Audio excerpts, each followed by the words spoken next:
The cherry and berry lights of the police car causes the red and blue to spiral against the interiors of your vehicles, highlighting shadows and painting everything in a mixing glow of colored light.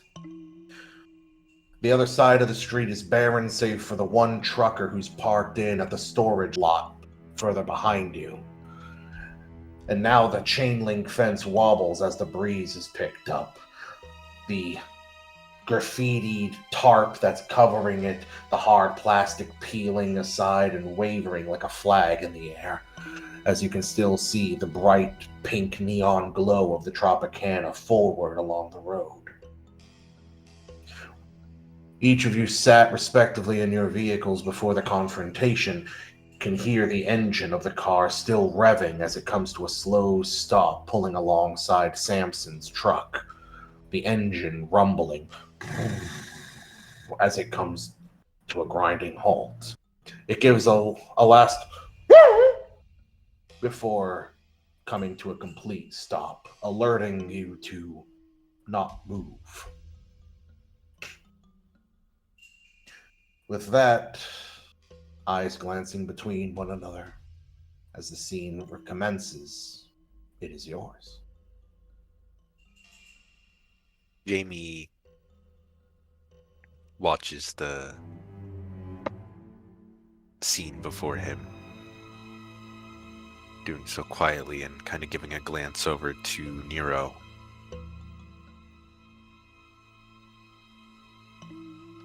Nero looks back at him, brow furrowed, eyeing the police in the wing mirror. Looking up in the driver's rear view mirror, looks at himself a moment. Fingers tap on the steering wheel before he reaches over to his console, pulls out his something he keeps on the road, mostly as a snack, a peanut butter cookie. Begins to eat that calmly and then sip his coffee, black of course, as he waits for the officer to approach, knowing that these two items would help mask the alcohol scent on his breath. Samson sits and waits in his car, his hands on the steering wheel. There's a possibility that they might not be here for him, but there's also a very strong possibility that they are here for them. So he's not going to make any assumptions and wait for someone to approach if they are going to. The officer's car at a stop beside Samson's, with just the rear bumper slightly in line with the front bumper of Jamie's car, preventing both from leaving. The passenger side officer steps out first, quickly asserting himself, looking over the three vehicles as he puts up one hand, flat palm, suggesting all of you are being held at this moment. Detained, to use the specific vernacular. The driver stepping out, who Samson can readily recognize as Officer Travis, kind of the up-and-coming star in the police department, at least in Kenwick, steps out of the vehicle and closes his door behind him, just being sure not to open it too wide as to not scratch or bump Samson's car. At least he has some consideration before he closes it, and one hand on his belt, between his gun and flashlight, takes a single step towards Samson's truck and leans in towards the window, knocking on it lightly with his knuckle. Samson will waste no time, moving purposefully, not necessarily slowly, but purposefully. He reaches down towards the button in his car, presses it, and allows the window to roll all the way down. Samson gives a nod. You can see Officer Travis's partner, who you think is Palmer, with his flashlight just kind of flashing the light over the drivers and the other cars that he's pulled from his belt. Meanwhile, Travis, resting his forearm along the windowsill, looks in and offers you a courteous smile. Hey there, Sam. Travis, How's your night going? So far, it's been a quiet night. Can I ask what you're doing around here? I heard about something when I was in the area. Apparently someone saw someone go into the back of this convenience store here. I was in the area. Thought I would check it out. Reaching his right hand to his left shoulder, he quickly presses on his radio. You hear a brief before he kind of wags his brows and shrugs, looking over at his partner. And then he looks back to you. I don't remember getting any call about that. Did you see something? See, we got a call about a suspicious person in the area. Maybe it was the same one. Like I said, I was in the area. I didn't hear it over a radio. Behind Travis's shoulders, you can see his partner moving now behind their vehicle and along the other cars, shining his flashlight in and stooping down towards the level that he can look in on Jamie and Michael. Pauses on them for a moment before he goes over towards the truck and flashes his light in the eyes of John. He does take a large step back away from the door as he gets close to the van passenger door, and he hears the he takes a very quick step back. John smiles at that. Travis, keeping an eye on his partner, looks back to you. Look, I appreciate if you came across something that for some reason we didn't get on the radio, but he kind of pinches his features a little bit as he looks at you. You know you're overstepping your jurisdiction, right? If I see something, I say something. I want to do something. Yeah, but I don't want you getting in trouble for no reason. You know, your community already gets a bad rap with the gang members going around. If anything, you know, I can appreciate you want to be here, fill us in, but should have called it in, man. Because now I got to talk to you. You're right. I should have. I thought I what'd you would call it in after I checked the area, but you're right, I should have. That's my fault. Well, that's why we're talking. So, what did you see? Did you find anything? Nothing yet. I just got here not too long ago. I was asking around the area, seeing if they saw anything. Who were you asking? I mean, I got to cover the same people. Could save me some time. Over Travis's shoulder, you can see a truck slow down and the two drivers. One, I don't know, maybe in its early 20s, just kind of staring out towards what's happening. The typical bystander curiosity. In the side seat, there's another guy who's leaning back and just motioning, you know, get ahead, go on, as they pass by. They seem to be heading to the Tropicana. Well, this would be easier if somebody didn't fucking point me out as a cop, asking about something different in the Tropicana. I was asking a prostitute here not too long ago. Her name was Crystal. At least that's what she told me. See, that checks out with something we were told. We were told that the person that approached and acting suspicious was speaking to some of the local prostitutes, maybe just one of the Johns, but they didn't describe you. Who'd they describe? Caucasian, dark hair, stubble, sloppy looking. I think I saw them around here. Travis looks behind your truck towards the other people. His fingers strum along your windowsill as he looks back to you. Look, from my department to yours, last thing we need is any mess-ups right now when we're all trying to cooperate on something bigger. And last thing I need is causing a big legal issue and bad press because of detaining somebody who's a part of the Native American community and an upstanding one. Like, we've worked together a few times. You're trying to do your job, I'm trying to do mine. So I'm going to ask you honestly, he points over his shoulder while staring in at you. Who are your friends? Because one of them fits our John Doe. He raises his hands up and says, "You got me. I wanted to help you out on this case.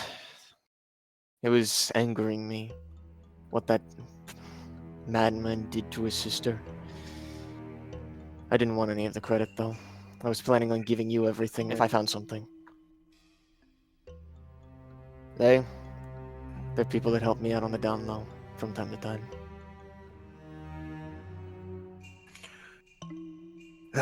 God damn it, Sam. Look, aside from the fact that you're out of your jurisdiction and that you could be compromising evidence, not to mention a crime scene, the legal bullshit aside, come on, let's just talk as two officers. You're stepping way out. You're putting me in a hard position, man. I know you want this big case, and I don't want to take that from you. But I also want it solved as fast as possible. Yeah, but there's protocols. You know it as much as I do. I hate what we're doing right now. But with especially the budget cuts that happened last year, and now with the odd patrols, even I'm walking a tightrope. And you can think I'm after the glory. I just want to protect my community. You and me both. Yeah, well, gotta color in the lines.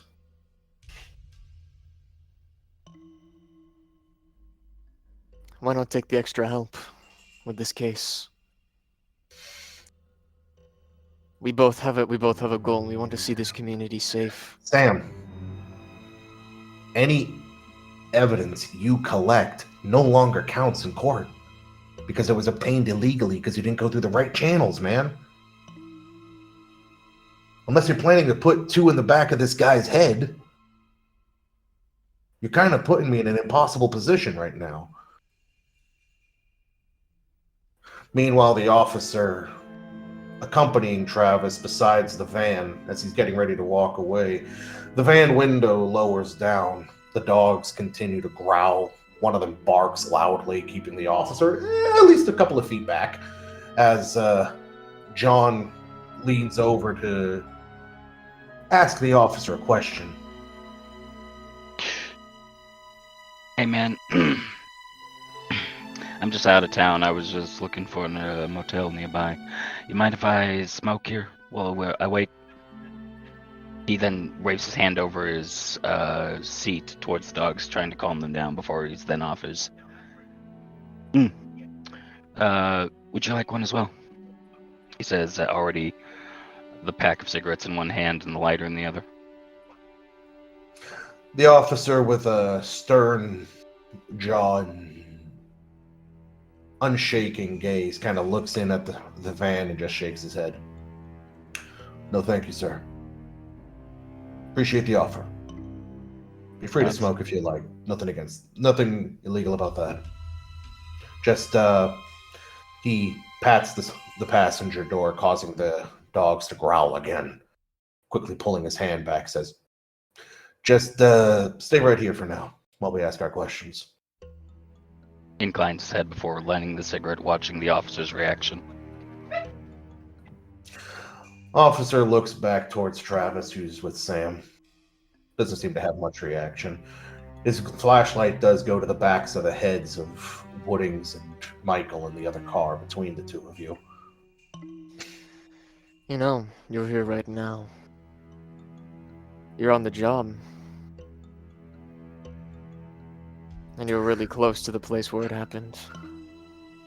What if I told you that we found evidence that you could very easily have in court since you're here investigating a crime?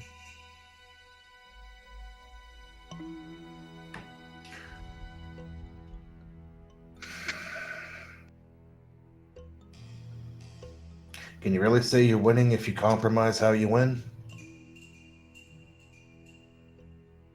Look, we have a contract with the bad guys, right?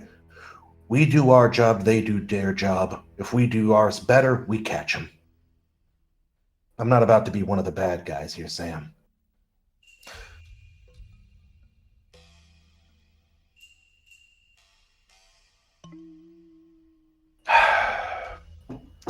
I'm going to ask you and your friends to step out of your car, okay? You're not under arrest, but right now, you're not allowed to leave, okay? Awesome. All right. Cool. In that case, Samson will look over his shoulder and then say, I have my knife on my belt and my gun in my holster. If you're going to pat me down, it's important you know that those are there. Yeah, I figured. I know how you are. Just, put those on the front dash if you don't mind. Mm-hmm. He slowly reaches down, pulls out his pistol, putting the safety on and placing it on the dash. At the same time, he unsheaths his knife and places it there. If you're going to search my car, it's also important to note that I have a shotgun in between my seat. Jesus. I have permits. I believe you. We'll maybe look at the cars, but just give me a minute. Just stand over there by the wall, please. You know how it is. Mm-hmm. He stands up, gets out of the car, and walks over to the wall. Pulling back, he and his partner look to the other vehicles. The partner more so focused on John, while Travis looks at Woodings and Michael as he rolls a wrist, motioning for you to lower windows, as he says, I want to ask everybody in the vehicles to please step out, slowly, hands visible. If you have any weapons on you, please notify us now. I have a revolver. I have a knife. All right, not illegal, free country, but I'm going to ask you keep your hands up as you come out of the vehicles. We just want to do our job. We're not trying to start any problems, all right? Just take it slow. Woodings will open his door and step out, keeping his hands visible and away from any pockets as he does so. Nero will step out of the vehicle, holding the open beer bottle with his fingers in his right hand, both hands still raised. The officers are patient. They keep us about a 2-foot distance from the vehicles. That way, if you do try to come out quickly, they have enough space between them to where they're safe and have time to draw. The one nearest to John keeps about a 3-foot distance and stays somewhat in front of the van, mainly because he seems to not want to have to deal with what sounds like 3 really big dogs. John throws the rest of his cookie over towards the dogs and then steps out of the vehicle slowly before saying, I have a pistol on my left holster. Otherwise, I have no other objects that can stick you, poke you, or otherwise draw blood. His hands would be above his head, would be standard above his head.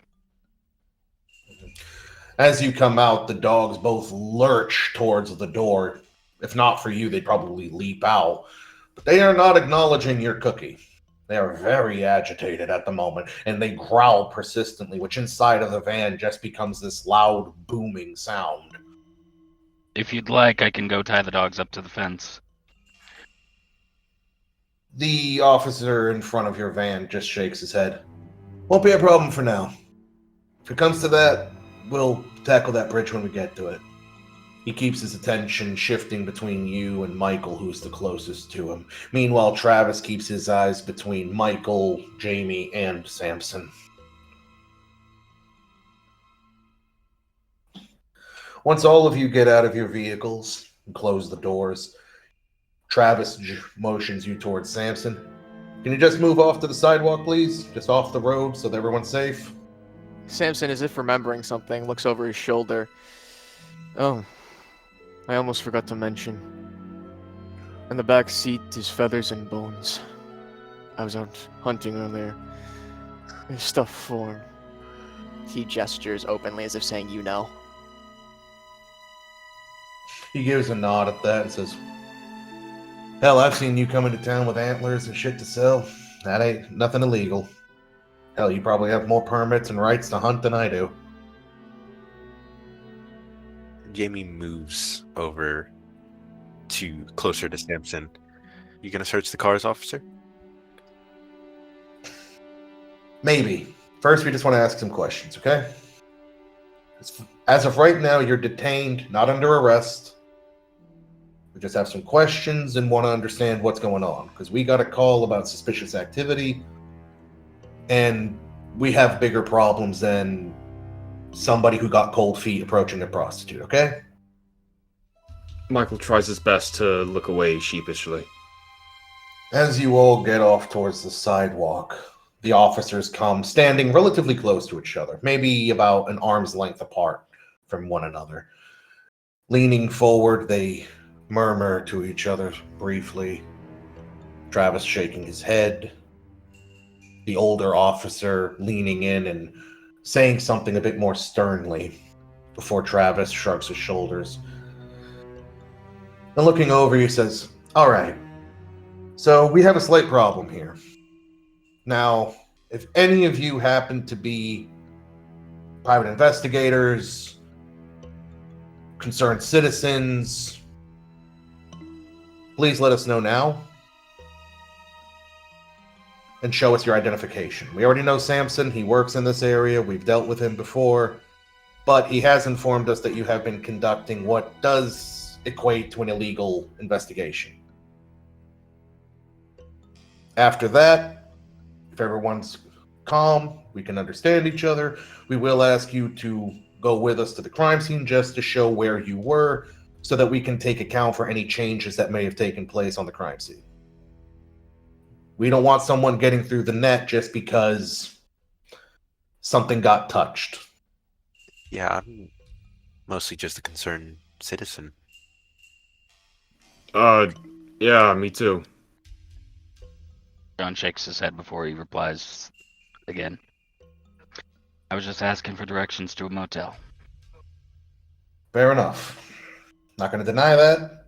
Though we did see you all approach your vehicles at the same time, but coincidences happen. We're not here to accuse anyone of anything. All right. Samson, can you and your friends at least just show us where in the crime scene you were, what you may have touched, just so we can document it? Samson steps forth and nods. First things first, you're going to notice a smell.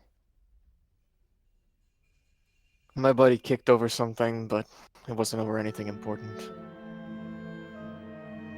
All right. Thank you for letting us know. He gestures towards the alleyway. Samson starts walking. You might want to cover your nose.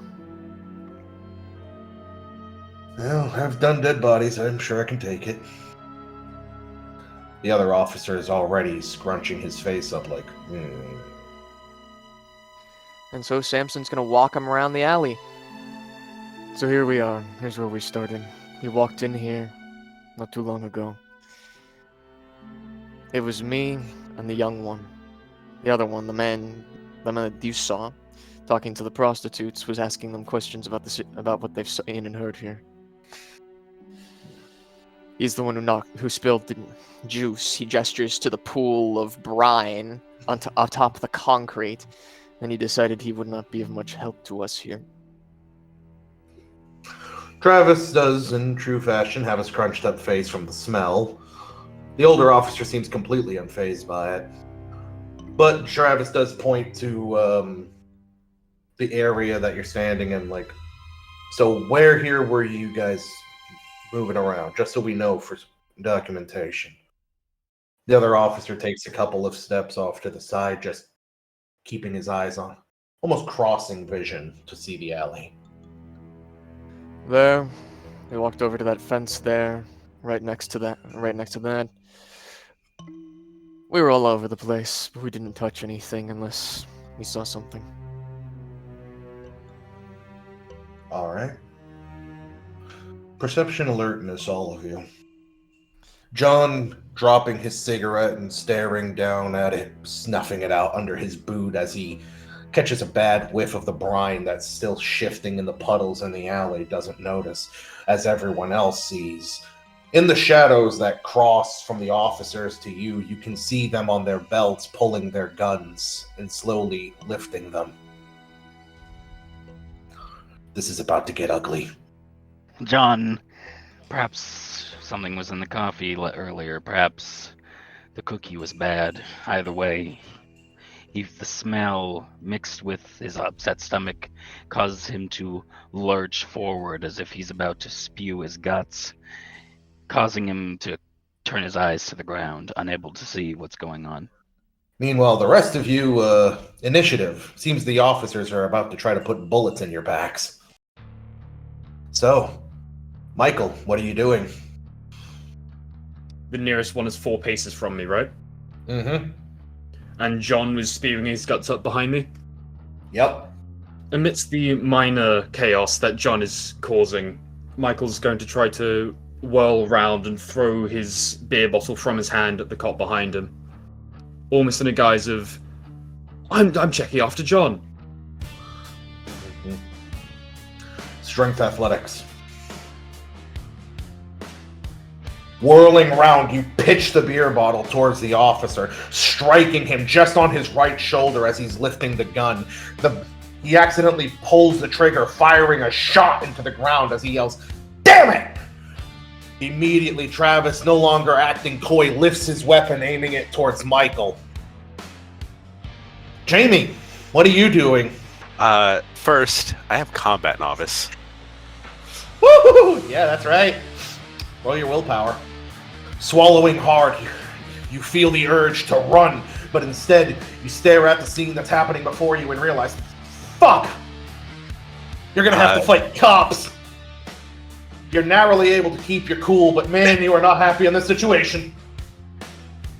Jamie is immediately, after swallowing down his fear and attempting to embrace whatever courage he has, is gonna attempt to rush the officer and try and bat his gun or arms off kind of to the side so he doesn't just shoot Nero. Strength. Brawl. Running towards the officers, you slam your hands down onto his wrists and try to shove his arms down so he can't aim his gun upward. They're still more or less locked down at a leg level as you try to twist back and forth, and he glowers at you with a sudden fury in his eyes. The kind, calm officer now angry. He draws his head back and brings it towards you quickly.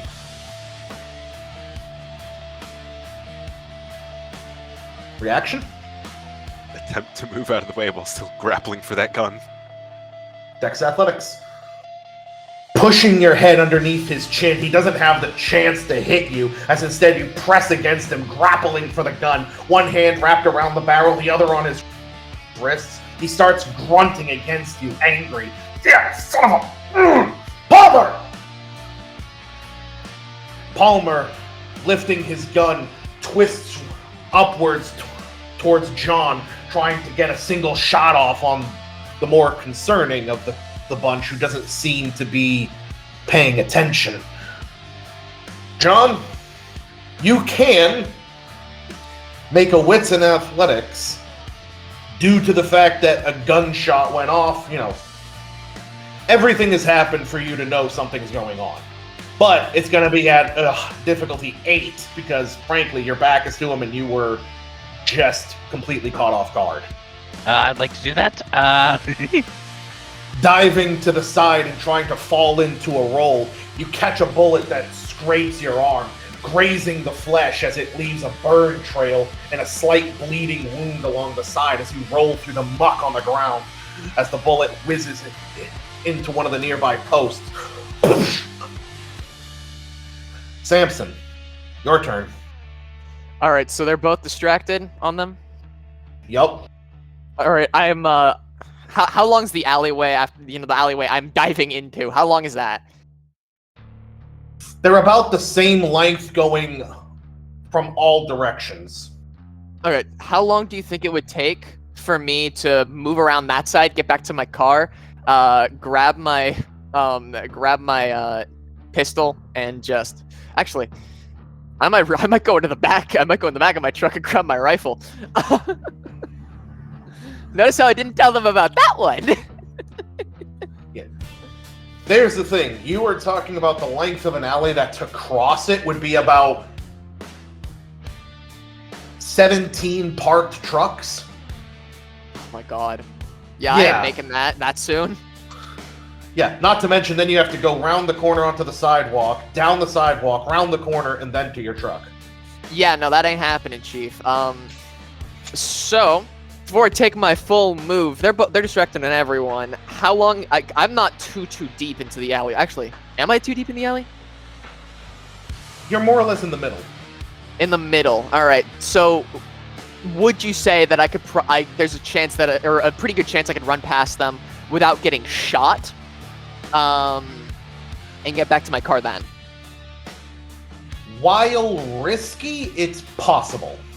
Possible. How risky we talking?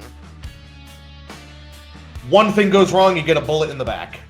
One thing's wrong, bullet in the back, checks out. Okay.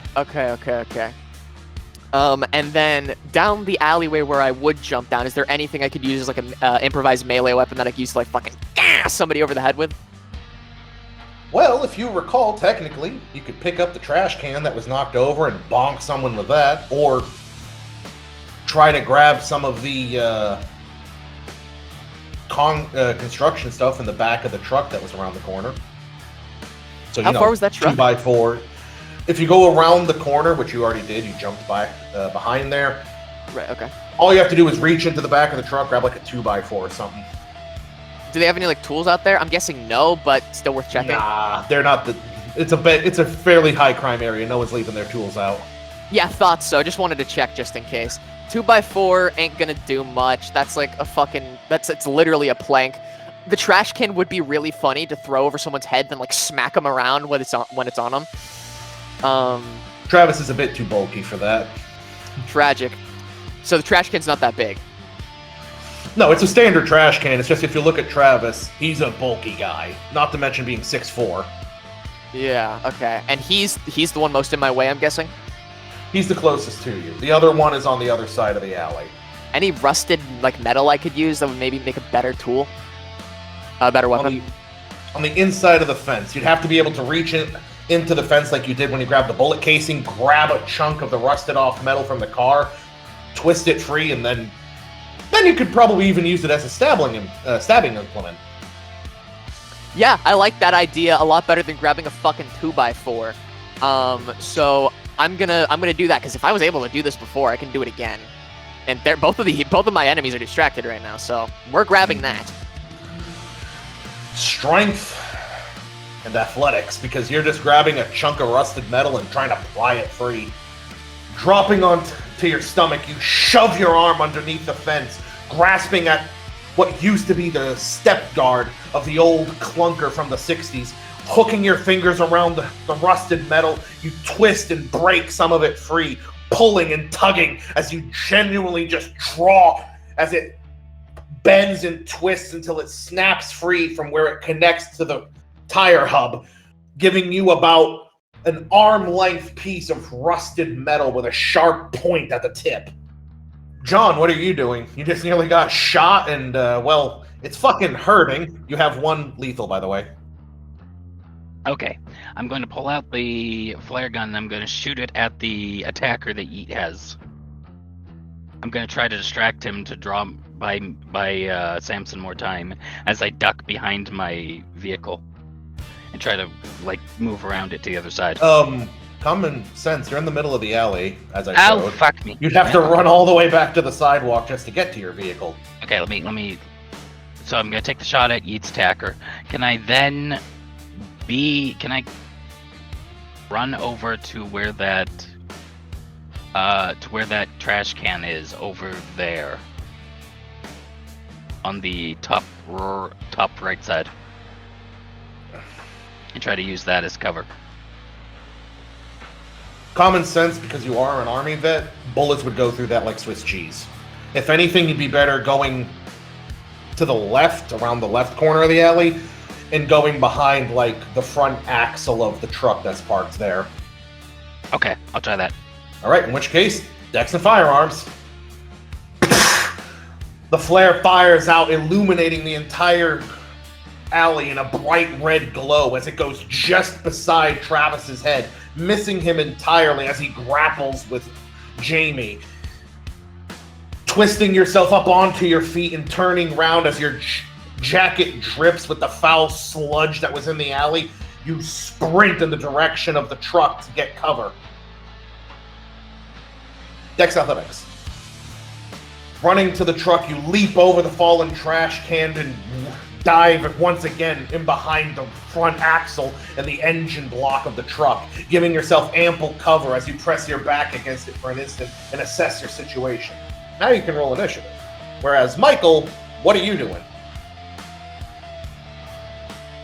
So one cop is facing away from me towards Samson. The other one's wrestling for his pistol against... Travis is the one who is the nearest to Samson, but grappling with Jamie. The other one, who you threw a bottle at, did try to get a shot on John, but he dove out. And now he's right in front of you, and all it takes is for him to turn, like, 3 inches to the right, and he could put a bullet in your chest. Then I'm going to take the initiative of him being slightly focused on John, try to tackle him to the ground, wrapping my arms around him so he can't move out and get his pistol free. Strength and brawl. Throwing your weight into him, you slam your shoulder into his chest as you try to put your arms around him. The officer stood presently, bulges his arms out as you feel yourself straining to keep hold of him as he takes a step forward, pushing you back as though you've weighed nothing. Meanwhile, Jamie? As we're grappling, Jamie's still gonna keep one hand on, like, his gun or, like, his wrist, trying to keep it away. And his other hand is... well, his elbow is being pointed downwards and trying to go for the groin. Oh. I'm going to say Dex and Brawl because you have a very limited amount of space and you're trying to be very precise.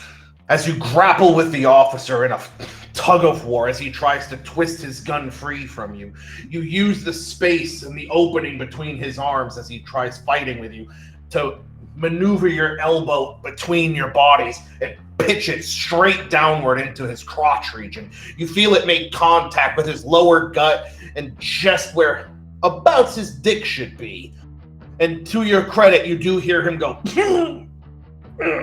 as his shoulders press forward, nearly enclosing his chest in a ball. Releasing his gun with one hand, he draws it back and tries to sucker punch you in the chest. The fist coming up between the two of you, angled for your gut. Jamie is immediately trying to, with my other hand, just trying to, like, minimize it hitting. Kind of like blocking. In which case, Dex and Brawl. Roll your stamina. As you try to bring your arm up to act as a barrier between your gut and his fist, he manages to slip it just over your hand as you try bringing it up, solidly slamming it into your solar plexus. And as you can feel it twist and push, you feel yourself being physically ejected from him as he sends you sprawling back and onto your back, hitting the ground with a heavy as the wind is knocked out of your lungs. You feel like you just got hit by a freight train. 4 bashing. Oh, good heaven. Samson! You're seeing 2 of your friends that might get executed in a second. Oh yeah, no, Travis is gonna get fucking impaled. I'm going specifically for his neck and head as I'm charging in hella quick. I'm making sure I'm light on my feet as I charge in too. So, at the very least, they won't see me coming. Matter of fact, actually, I have a question. So for the gift camouflage, it says in the wilderness. However, does it potentially also No. maybe? Nah. Okay, worth the shot. Worth the shot asking. I know what you're going for, but again, it says wilderness. This is not the wilderness. The urban jungle, but not the wilderness. Well, it was worth a fucking shot. I It's feel the like urban jungle. It's the wilderness, guys. It's the wilderness. Local gangbangers might agree. So yeah, I'm fucking charging his ass with swiftly, precisely, light on my feet, going for the neck, killing Travis. Fuck this guy, bro. Dex melee. Charging towards him as you come around the corner, keeping your body low and your arms up with the piece of metal clutched in one hand with the back of your hand on the back. You rush forward as you bring yourself up, rotating your body to only present your profile and slam it towards his throat. Focused on Jamie, he only lifts himself to look in your direction just as the piece of metal meets his neck right above the collarbone as you push it in, almost a third of the way, blood spewing from his throat as he staggers backward, already oozing from his lips. He's losing his balance as he staggers. As he gags, I'm going to say in Yakima, worm-tainted Ilwa. His shoulders slam against the wall as blood continues to streak down his chest. His eyes fix forward as he has a white-knuckle death grip on his gun, accidentally allowing a shot to go into the ground. Meanwhile, John, what are you doing? How far away is Nero and his struggle?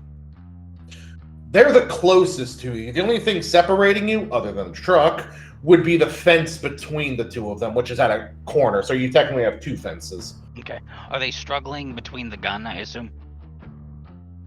Yeah. In fact, you can see Nero's getting the short end of it. He's being overpowered, and the officer, with his training, is trying to create enough gap that all he has to do is flick that gun up and put one in his stomach. Okay. I have two ideas. I'm going to ponder these over quickly. Would it be with my hammer in hand? Would it be easier to try to choke the officer out with the wood, or would it be easier just to impale him? You mean by removing the head of it? Yes. Honestly, choking him would be harder because you'd have to get behind him and then apply the choke given the limited length it has. Whereas if you twist off the head, well, at that point, all you have to do is just make a stabbing motion, which John has done quite a lot. Third question. If I hit him with just the hammer itself, would it knock him out? Well, it might knock him out. Maybe. If nothing else, it might hurt like a son of a bitch and ring his bell, but it won't kill him. Unless you get a really lucky hit. I kind of want to keep him alive, just to ask him questions. I'm going to charge up and whack him with it. Dex and melee. Coming out from out of cover with the carpenter's hammer, you press it tight in your grip as you run round corner and come up behind where Michael struggles with the officer. Already you can see the officer trying to wedge his arm between the two of them to create gap. Coming around Michael, you put one hand on his shoulder as you come round and slam the head of the hammer in the direction of the officer, catching him directly in the cheek as you hear a cracking sound as his head snaps off to the side and he staggers, losing control of the gun that Michael's able to then twist free of his grip as his shoulders strike the fence behind him and rattle heavily. From the end of the alley, you can hear your dogs barking a storm. You have no doubt at this point that they are scratching and banging against the rear van doors trying to get out. The officer in question, as he catches himself on the fencing with a streak of blood running over his right eye where you struck him with the hammer, tries to push himself off and, reaching for his baton, draw and swing it in one blow for Michael's head. Can I react? Do I have the gun in hand? Yes, you do. Can I just shoot him? Sure. Dex and I'm firearms. I'm just gonna unload into him at close range. Fair enough. Your inexperience is to your detriment. Lifting the firearm, you fire twice. One goes between his legs, one passes under his arm as he's moving. The moving target then comes close and strikes you across the face with the baton. Immediately, pain explodes from behind your left eye and through your head, as for a moment, your vision blurs and your daze staggered. Stamina. Catching yourself on the fence, you keep yourself from falling to the ground when your legs would have given out from under you from the blow. Jesus, he hits hard. 3 bashing. Meanwhile, it's now your turn again.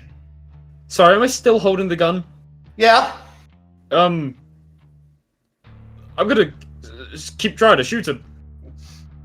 Dex and firearms. Using the fence for support, you raise your arm along its length, using it to brace yourself as you fire directly into his chest. Immediately, he takes 2 staggered steps backward as he clutches the wound. His bloodied hands streaking down the fence, painting it in blood as it oozes along his shirt, changing the blue of it into a dark black as the blood streaks down from him. He manages to hold himself up, gritting through pink teeth as he glares at you. What the fuck is this guy made of? He's not even that big. Yeah, Jamie. As Jamie's getting air back into his lungs, and he's a little dazed from how hard he was hit, and also seeing potentially the cop he was just fighting lose his life, he gets snapped back into reality from the gunshots from behind, turning his head, and he quickly gets himself up. He wasn't disarmed. I wasn't disarmed, was I? I still have my knife. You still have your knife. He still has his gun, technically, still holding it in his hand. Jamie is going to pull out his knife and try and finish the job on Travis. Mm-hmm. Dex and melee. Running towards him, you pull back your arm and thrust. It staggers into his belly, and then you pull back again and thrust, plunging it back into his gut. The officer in front of you spews blood, some of which from his lips spatters across your face and into your hair, streaking down as more of the blood from his throat wound, as a piece of rusted metal sticks out, continues to spew, covering the front of your shirt and upper chest. Slowly, he begins sliding down the wall, leaving blood trailing along the bricks. As he reaches the ground, staring upwards at you, his eyes fixated in a death gaze. To your surprise, the motherfucker brings his hand up, snatching at the piece of rusted metal, and yanks it from his throat that seals shut. He then tries to lift his gun again. Fortitude! I guess I get a reaction? Yes? I'd like to stab him again. Fair enough. Dex and melee. Let's see who's first.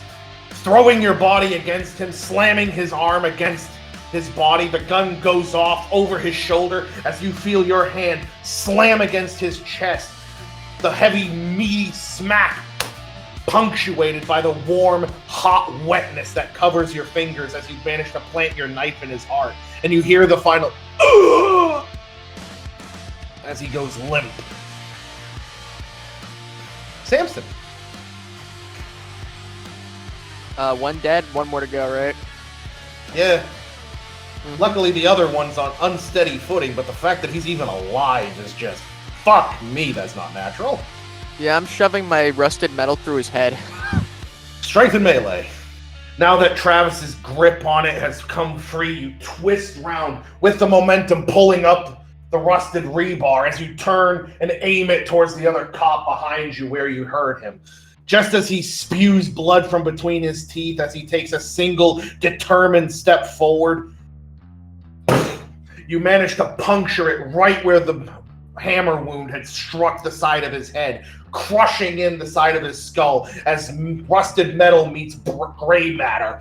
Immediately, blood pours out of his right eye as the pressure causes that eye to fall from his skull, dangling, as he locks up in place. His tongue rolling out of his mouth and bulging, his face bright red. His body gives a death rattle before you can feel him drop. Samson, once again in his native language, says, "Filthy fucking worm bringers." He feels the urge to spit, but holds back because he knows that that might cause him trouble in the future.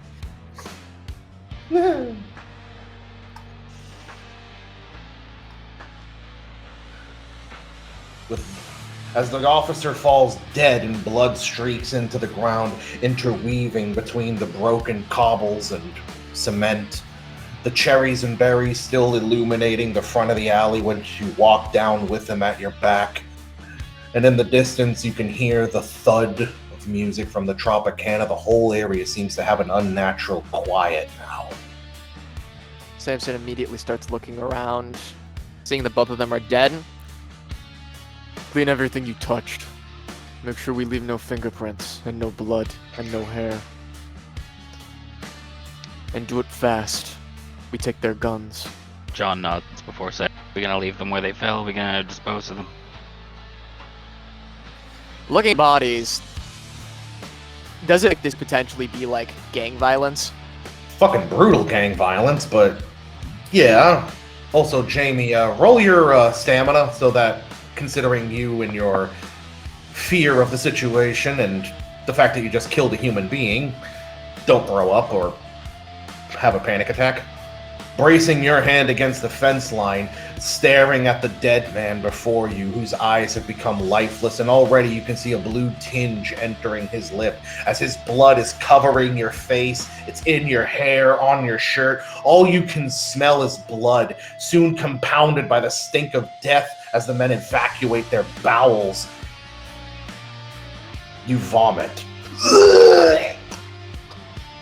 Your nerves are shaken. Your heart is thundering in your ear so loud it sounds like a drum beat.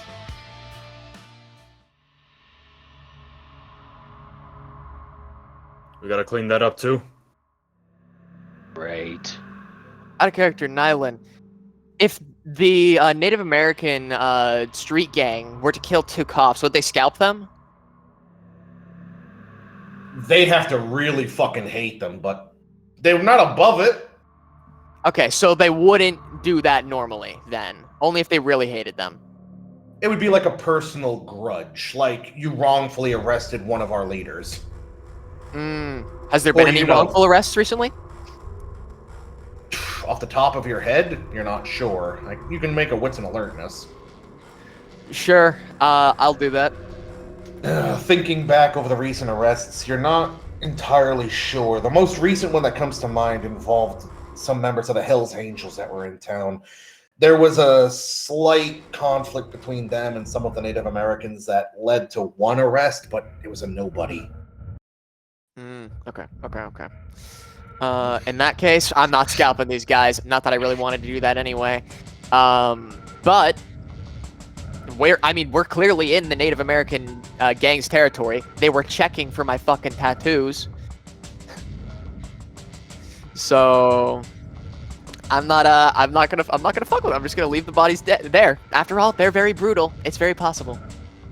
Walking up to Samson, I would then ask, there's certain ways to dispose of bodies. Pigs will eat everything, he says, looking around before saying, "Gotta act fast, though, because now we have evidence on the ground of someone else who couldn't control the gut." Do you have a secure place to take them? Nylan, having grown up decently around the area, as in within the state, but I know of any places that are abandoned. Abandon? Wits and alertness. Or wits and alertness or streetwise. Naturally, difficulty will vary. The nearest place you can think of would be a few miles northeast. Small little farming community known as Red.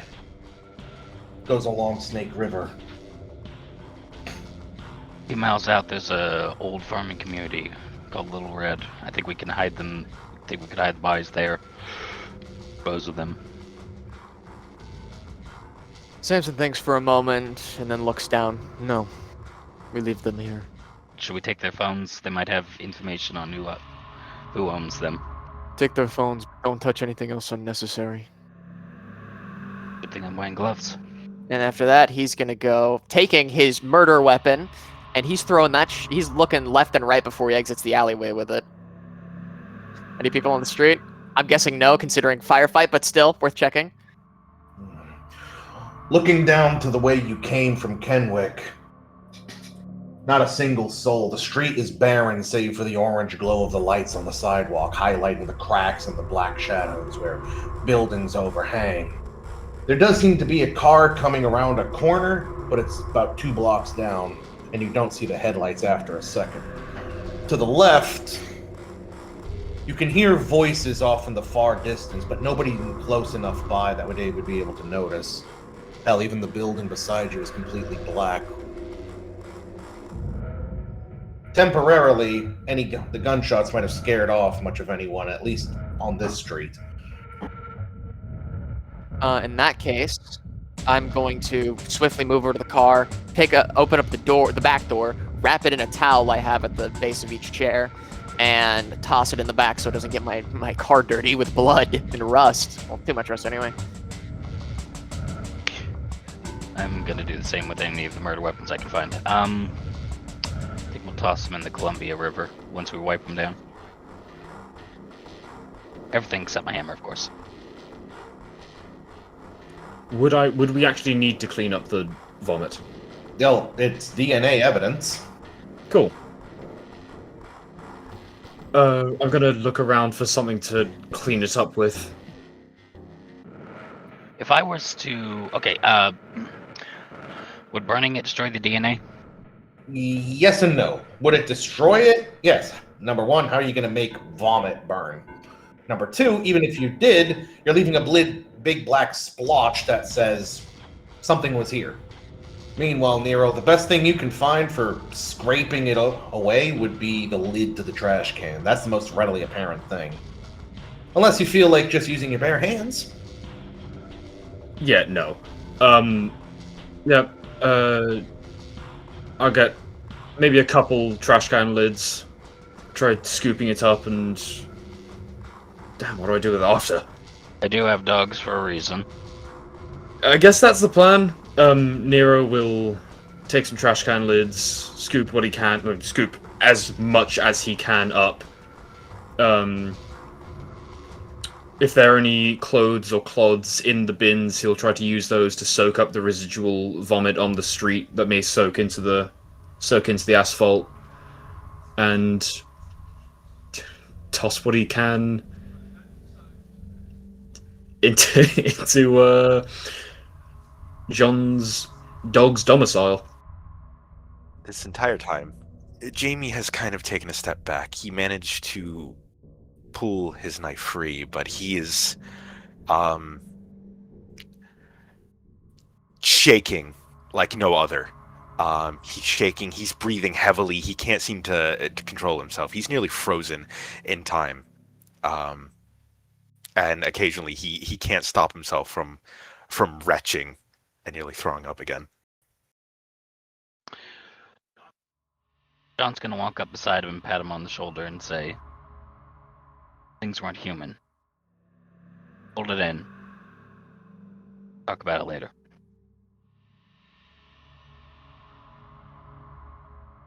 Behind you, you can hear the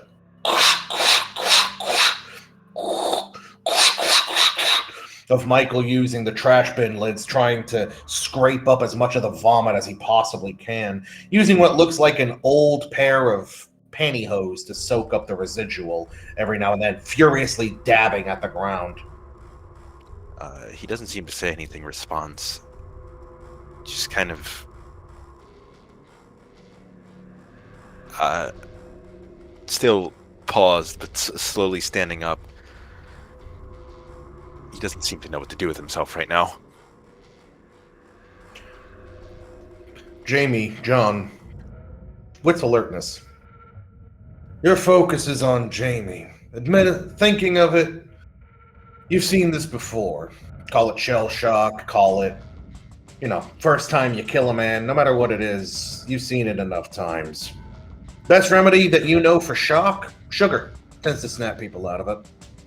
Meanwhile, Jamie, you catch a glimpse of something out of the west end of the alley that you're not sure what it was. Just something registered. But trying to overcome the shock of the situation, you just can't fixate. It's almost like your vision blurs in and out, and every other word sometimes gets lost to you as you're trying to think, your mind moving a mile a minute, even though your body feels like it's locked in place. Calm down, boy. It's just shell shock. He then begins to try to lead Jamie towards the vehicle, says he tries to help him soldier on, not aware of what's going on. His eyes, his body might move with you, but his eyes are focused, or at the very least, trying to focus on something down the alley. I will allow what's an alertness. You think you see a car somewhere out of the alley that has someone in it. Yellow. But John's pulling you, takes you out from before you can identify the make, the model, or even anything about the person driving. He tries to speak, to say something, anything, but it's all just kind of a jumbled mess for right now. Passing Michael, you can see in one trash can lid, he's scooped up what appears to be the vast majority of the vomit. It absolutely reeks. And you can still see chunks of your food from earlier that weren't fully digested. Not much, but it looks like a pink-red slurry with bits of green. Meanwhile, he's holding a rag in the other hand that he's furiously dabbing against that no longer quite resembles the pantyhose that it used to be. He just really hopes the moisture on them is from being in a trash can and not anything else. He starts to try and slow himself down and take in big, deep breaths. For a moment, he reaches up to wipe away at his eyes, but he stops for a moment, realizing that his hands are probably covered in blood, right? Mm-hmm. So before touching his face, he kind of pulls it away, eyes blinking a little bit as if to focus and kind of draw himself back to any amount of normalcy. Car. John at this point was midway to his dashboard, going to grab a mint he had saved from one of the better hotels he'd stayed at.